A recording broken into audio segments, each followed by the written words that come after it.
Welcome to the IVM Podcast Network. Hi, this is Amit Doshi, and I wanted to thank each and every one of our listeners. It's been 2 years since I founded IVM, and it's been an amazing 2 years. We wanted to learn a little bit more about who is listening to our shows, and so we put together a short survey. The survey is anonymous, and we aren't going to be collecting any personal information. I would really appreciate it if you could take a couple of minutes out of your day and go to ivmpodcast.com/survey and fill it out. Thanks, and please keep listening. You're listening to the Empowering Series, a path to creating a better you. Through purposeful life changes and a positive shift in thinking, you could find yourself leading a more productive and rewarding life. In this series, we're looking at how to be a better boss. The show will bring you a live session between life coach Zarina Poonawala and a willing participant who wants to improve themselves. Zarina Poonawala is a trainer and motivational speaker and CEO of Abzo Unique. With over 7 years' experience, she works with reputed multinational organizations conducting training workshops within the corporate sector and among student communities all over India and abroad. She provides image consulting, grooming and personality development, personal coaching for CEOs, senior managers, and politicians. Taking the hot seat is Amit Doshi, tech entrepreneur and founder of podcasting network Indus Vox Media, who's bringing this show to your ears. So, shall we begin? Hello and welcome to the Empowering Series. I'm Zarina and I'm still in conversation with Amit today. So Hi Amit. Hi, how are you? I'm good, thank you. And how are you? I'm doing well. Okay, that's great. So Amit, what would you like to ask me today? So, Zarina, I was actually thinking a little about this this issue that I've been facing, and I think that most people who run businesses face it. Right.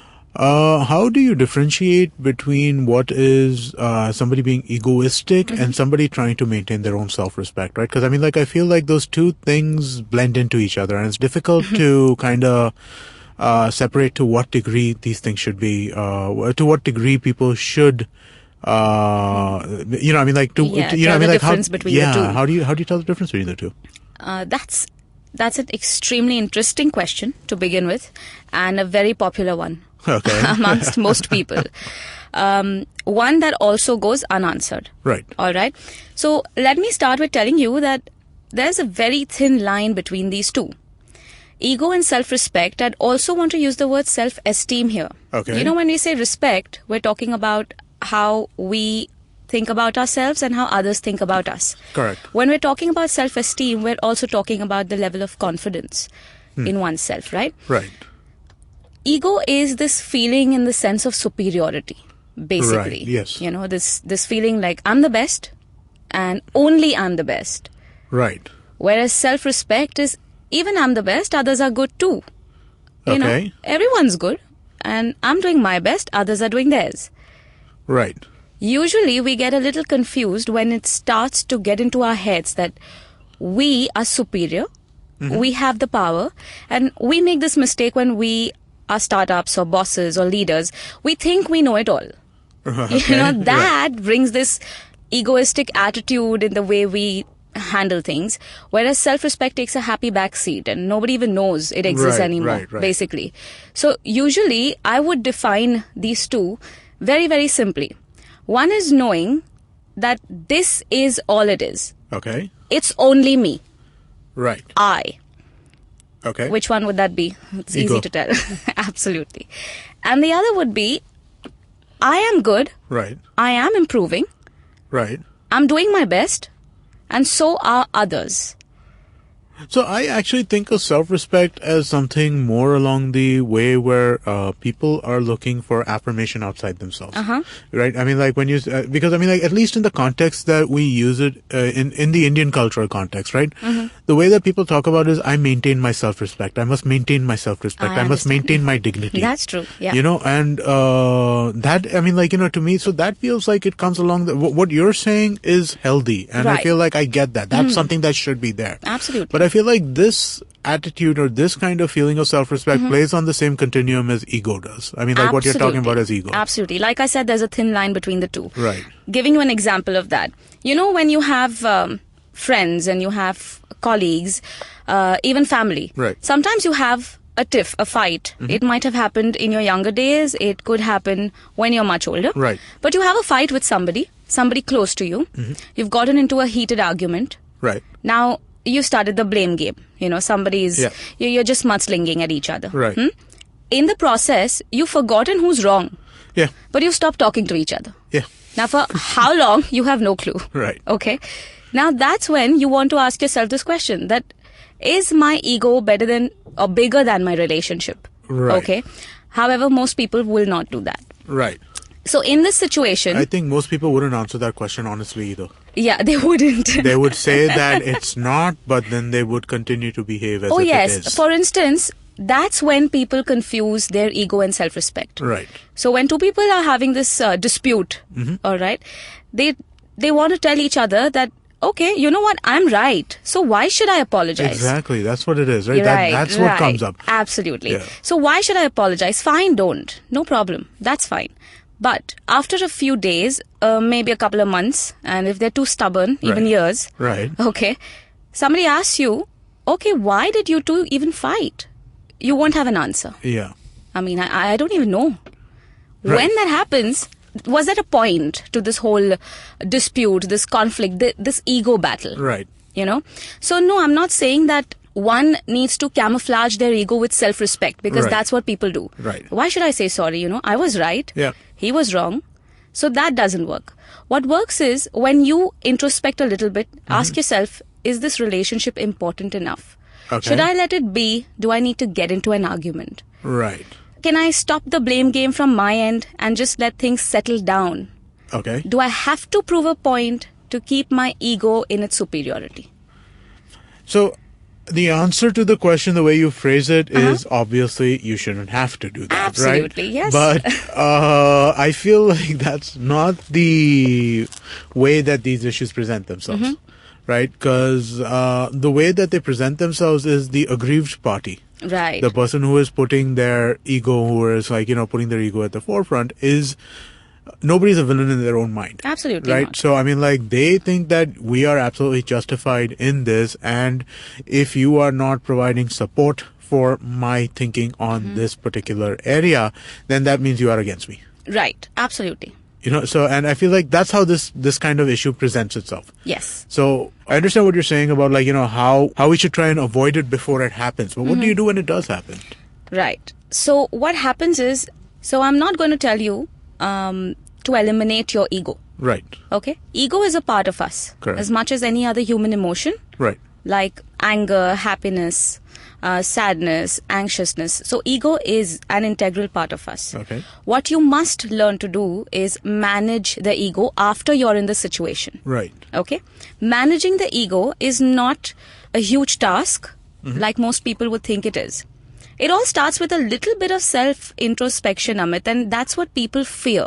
So for myself, right, in this particular circumstance, and I know that not everybody operates the same way, but I tend to ruthlessly squash down on my ego. Okay. Right? When I'm talking about anything related to my business, my ego should be something, and maybe even to the detriment of what I'm doing, right? But I mean, I lean on that side. I'm it shouldn't be about what my feelings are. Right. It should be about what we want to get accomplished. And that's how it should be. Right. So I do that. But then how do you impart that as a value to other people?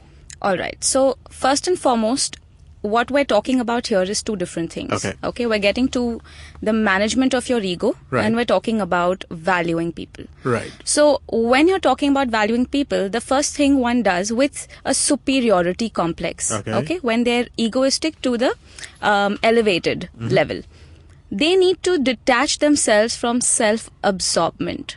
Okay. Thinking too highly of yourselves and thinking the way, expecting everybody around you to think exactly the same way. Exactly. Not even about a situation, but about you. Right. Keeping you up there on that pedestal. I'm not talking about you, Amit, but in general, this is how it works. So first, let's talk about managing that aspect, and then we will move on to the values. Okay? Okay. So, a very few things that one needs to do when it comes to the ego. Aggression. Learning how to balance that. Okay. Getting frustrated easily. Okay. Okay, my way or the highway. Right. These are usual issues when it comes to people who are egoistic. Okay. Couple of other things that happen with them is they do take decisions out of stubbornness instead of out of what is correct for the organization. Okay. Just to prove points. Yes. So these are problems that one faces. Having said that, let's move to the values. Okay. When we're talking values with people and creating the organization in the place that you plan to. So what happens there is, when you are being less egoistic, you are naturally being more empathetic. Okay. An egoistic person is a very bad listener. Extremely bad listener. That's one of the qualities. So you can tell you're being egoistic when you just don't want to listen to anybody else. Okay. That's interesting. Yeah. Yeah. So starting the whole open door policy, being able to communicate more effectively with your team, that is very helpful for people who are, trying to manage their egos better. Okay. Thinking with an open mind, or at least trying to do so. Okay. Okay. Not being judgmental instantly. Okay. And not trying to defend their cause. Believing in something is great. Right. But taking things personally and making it an issue creates the problem. Correct. Right. Yeah, so just keeping that in mind will also change the atmosphere at the workplace. Okay. And those values will automatically, be inculcated in the team. Okay. So that's what happens with ego. Okay. All right. So let me ask you this, though. I mean, like, one thing that I have kind of noticed, right, where these issues do come up around ego and self-respect and, like, this, does the generation gap play into this? I mean, like, I feel like it does, because I feel like most of these issues that I have are with people who are probably 15 years younger than me. Right. I mean, when I deal with most of the people in the organizations that I worked in, whether it is IVM or whether it is my previous companies, I generally find that people who are closer to my age are more aligned in terms of how we think about these kinds of things. We have been the Generation X. Right. What we have now is called, they're called the millennials. Correct. Yes. That's the first difference. Okay. They've been raised in this environment of technology. We've seen the transition of technology. Right. So we've seen those box TVs to the flat screens and the LEDs and the LCDs. Yeah, absolutely. Similarly, we've seen, those keypad phones, which I miss terribly these days. And they have been replaced with all the fascinating touchscreen phones we have. So we've basically seen transition. Right. All right. We have the best understanding of both worlds, frankly. Okay. So that is something we must be able to impart to the generation younger to us, the millennials. Right. However, the millennials themselves also have come very well equipped with the social media technology. They're quite savvy, they're very savvy. So it's fascinating the amount they know, the amount of knowledge they have at their age. Yeah. You see, that's why so many startups. Yeah, of course. Because people are out there ideating and, out of the box thinking and being different, being creative. The blend between these two is just the perfect blend to run a business.